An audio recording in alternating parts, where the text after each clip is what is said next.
Assalamualaikum warahmatullahi wabarakatuh. Apa kabar sahabat-sahabat mahasiswa dari Sabang sampai Merauke yang sedang mengambil mata kuliah Filsafat Pendidikan Islam? Semoga selalu dalam keadaan sehat dan selalu diberikan kemudahan dalam menempuh jenjang pendidikan di bangku perkuliahan dimanapun berada.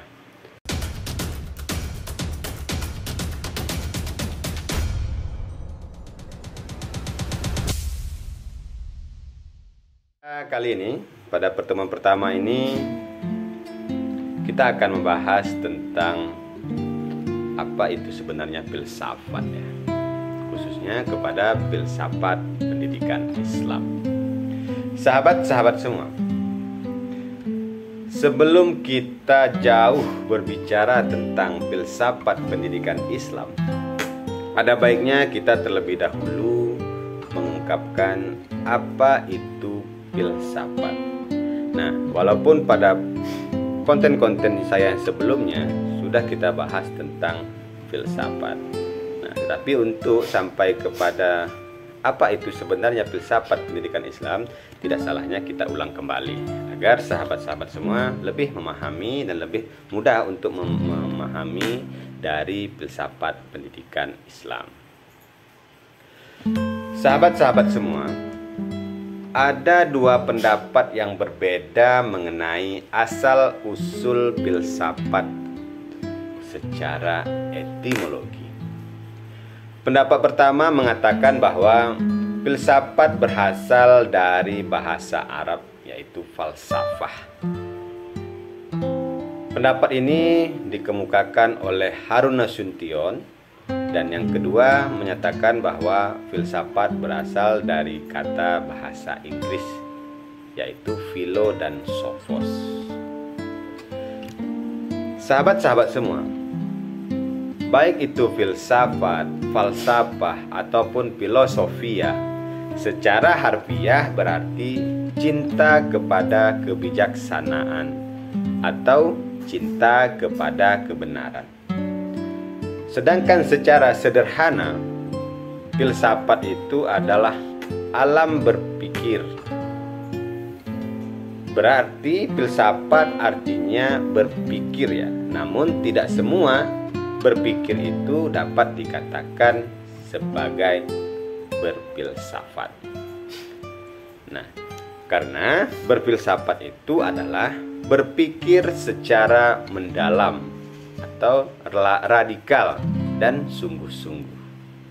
Nah, sahabat-sahabat semua, banyak para ahli telah mengungkapkan tentang filsafat. Di antaranya itu adalah Plato yang mengatakan bahwa filsafat itu tidak lain dan tidak bukan dari pengetahuan segala sesuatu yang ada. Kemudian Aristoteles mengatakan bahwa filsafat itu menyelidiki sebab dan azas segala sesuatu benda. Sedangkan Marcus Tullius merumuskan filsafat sebagai pengetahuan tentang segala yang maha agung dan usaha untuk mencapainya.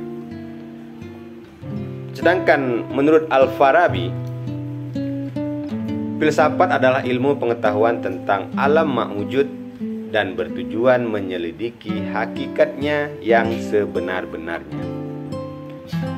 Immanuel Kant juga mengatakan bahwa filsafat adalah ilmu pokok dan pangkal dari segala pengetahuan yang di dalamnya mencakup 4 persoalan, yaitu apa yang dapat diketahui oleh manusia. Kedua, apa yang boleh dikerjakan oleh manusia sampai di mana harapan manusia, dan apa yang dinamakan dengan manusia. Dari banyaknya pengertian filsafat yang dikemukakan oleh para ahli, kiranya dapat dirumuskan bahwa filsafat itu pengertiannya berbeda-beda. Hal ini mengidentifikasi bahwa filsafat itu memang sulit untuk didefinisikan. Namun demikian, sesulit apapun definisi filsafat, pengertian mengenai sebagai patokan awal kiranya tetaplah diperlukan ya. Nah, dalam konteks itu saya lebih cenderung kepada pendapat Sidi Ghazalba yang mengartikan filsafat sebagai berpikir secara mendalam, sistematik, radikal, dan universal dalam rangka mencari kebenaran atau hakikat mengenai segala sesuatu yang ada. Sahabat-sahabat semua, dari pengertian ini ada 5 unsur yang mendasari sebuah pemikiran filsafat. Yang pertama itu, filsafat sebuah ilmu yang mengandalkan penggunaan rasio sebagai sumbernya. Yang kedua, tujuan filsafat adalah mencari kebenaran atau hakikat segala sesuatu yang ada. Yang ketiga, objek material filsafat adalah segala sesuatu yang ada, segala sesuatu yang mencakup yang tak tampak maupun yang tidak nampak. Yang keempat, metode yang digunakan dalam berpikir secara filsafat adalah mendalam, sistematik, radikal, dan universal. Yang kelima, oleh karena filsafat itu menggunakan akal sebagai sumbernya, maka kebenaran yang dihasilkan dapat diukur melalui logik. Nah, sahabat-sahabat semua, setelah filsafat dapat kita rumuskan, maka pembahasan berikutnya akan ditekankan pada term pendidikan Islam.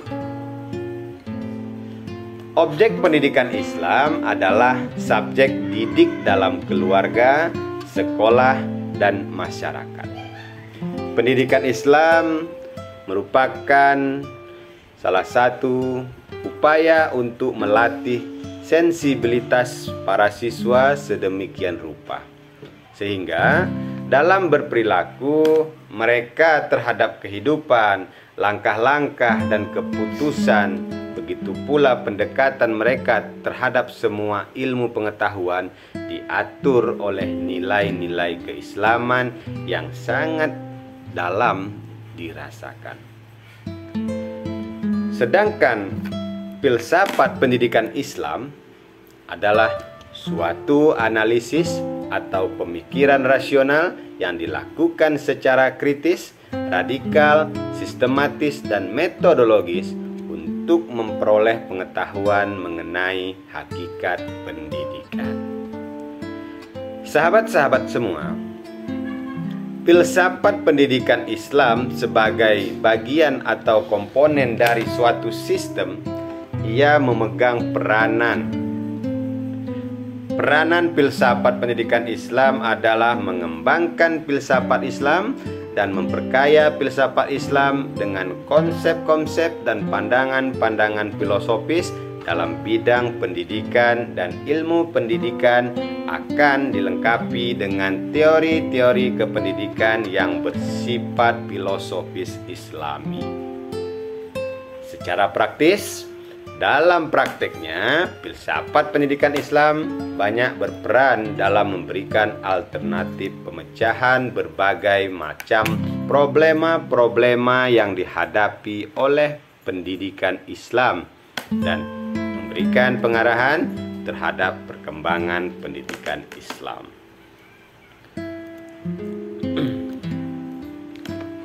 Sahabat-sahabat semua, ruang lingkup filsafat pendidikan itu mengandung indikasi bahwa filsafat pendidikan Islam telah diakui sebagai sebuah disiplin ilmu. Hal ini dapat dilihat dari adanya beberapa sumber bacaan, khususnya buku yang menginformasikan hasil dari penelitian tentang filsafat Islam. Sebagai sebuah disiplin ilmu, maka mau tidak mau, filsafat pendidikan Islam harus menunjukkan dengan jelas mengenai bidang-bidang kajian atau cakupan pembahasan. Sahabat-sahabat semua, Muzayyin Arifin mengatakan bahwa mempelajari filsafat pendidikan Islam berarti memasuki arena pemikiran yang mendasar, sistematik dan logik, serta universal tentang pendidikan, khususnya pendidikan Islam, yang tidak hanya dilatar belakangi oleh pengetahuan agama Islam saja, melainkan menuntut kita untuk mempelajari ilmu-ilmu lain yang relevan.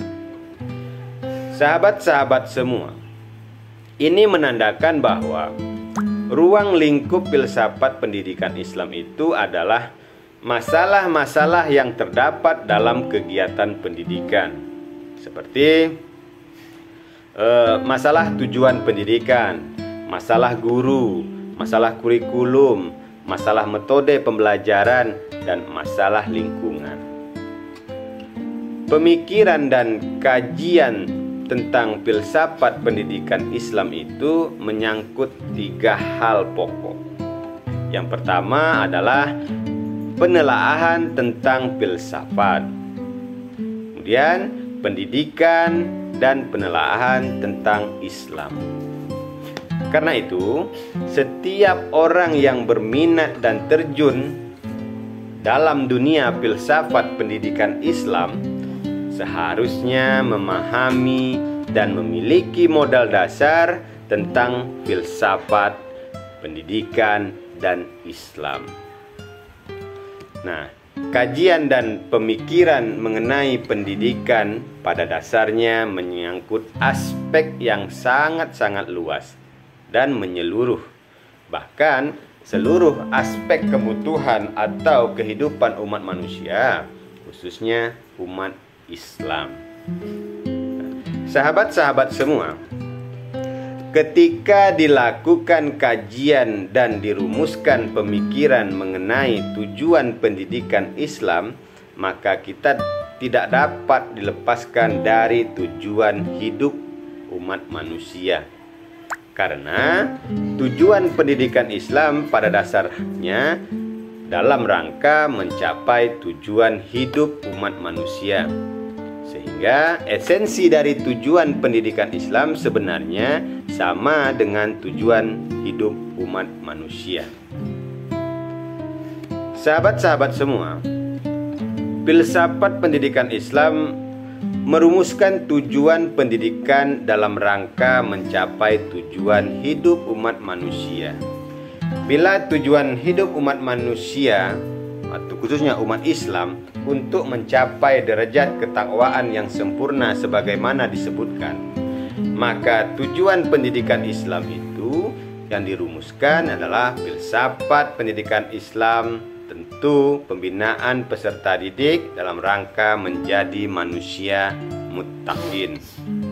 Dengan demikian, mewujudkan ketakwaan dalam diri setiap individu umat Islam guna mencapai posisi manusia muttaqin, selain menjadi tujuan setiap muslim, sekaligus pula menjadi tujuan akhir dari pendidikan Islam itu sendiri.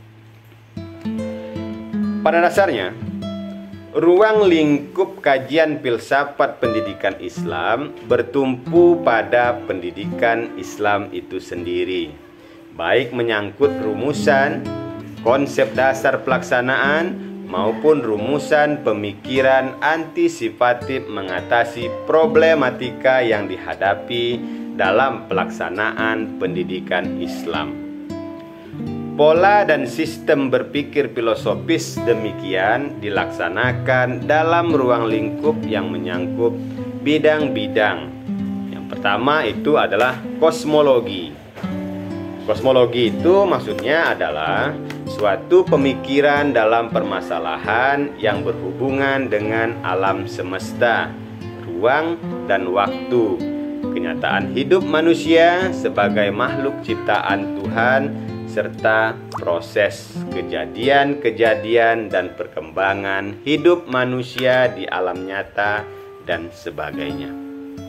Yang kedua itu adalah ontologi, yaitu suatu pemikiran tentang asal-usul kejadian alam semesta, dari mana dan ke arah mana proses kejadiannya. Pemikiran ontologis akhirnya akan menentukan suatu kekuatan yang menciptakan alam semesta ini, apakah pencipta itu suatu zat atau dua zat atau banyak zat. Nah, kemudian yang ketiga adalah philosophy of mind, adalah cabang filsafat yang mempelajari sifat dari pikiran, peristiwa, mental, fungsi, sifat, kesadaran, dan hubungan mereka dengan tubuh fisik. Nah, yang keempat itu adalah epistemologi, adalah cabang filsafat yang berkaitan dengan asal, sifat, karakter, dan jenis pengetahuan. Kemudian yang kelima, secara makro atau secara umum, itu apa yang menjadi objek pikiran filsafat, yaitu dalam ruang lingkup yang menjangkau permasalahan kehidupan manusia, alam semesta, dan sekitarnya. Kemudian secara mikro atau secara khusus, yang menjadi objek filsafat pendidikannya adalah pendidik, anak didik, alat-alat pendidikan, baik material maupun non-material. Yang terakhir itu adalah aksiologis. Itu merupakan cabang filsafat ilmu yang mempertanyakan bagaimana manusia menggunakan ilmunya. Nah, dengan demikian akan tampak jelas bahwa hasil pemikiran filsafat tentang pendidikan Islam ini merupakan pattern of mind atau pola pikir dari pemikir-pemikir yang menafaskan Islam atau berkepribadian Muslim dan menjadi objek filsafat pendidikan. Ialah semua aspek yang berhubungan dengan upaya manusia untuk mengerti dan memahami hakikat pendidikan itu sendiri, yang berhubungan dengan bagaimana pelaksanaan pendidikan dan bagaimana tujuan pendidikan itu dapat dicapai seperti yang dicita-citakan. Baiklah sahabat-sahabat semua, sahabat-sahabat mahasiswa dari Sabang sampai Merauke, demikianlah pertemuan kita, pertemuan pertama ini tentang filsafat pendidikan agama Islam. Semoga konten ini mampu memberikan semangat baru, mampu memberikan pencerahan dan pemahaman kepada sahabat-sahabat mahasiswa semua dalam mempelajari dan memahami filsafat pendidikan Islam. Kemudian selanjutnya kita akan masuk kepada pertemuan-pertemuan selanjutnya. Baiklah sahabat-sahabat semua, saya Idris Indrawan selaku dosen pengampu mata kuliah Filsafat Pendidikan Islam pada program studi Manajemen Pendidikan Islam Universitas Islam Indragiri. Mohon undur diri, jika ada kesalahan saya mohon maaf, dan saya akhiri. Assalamualaikum warahmatullahi wabarakatuh.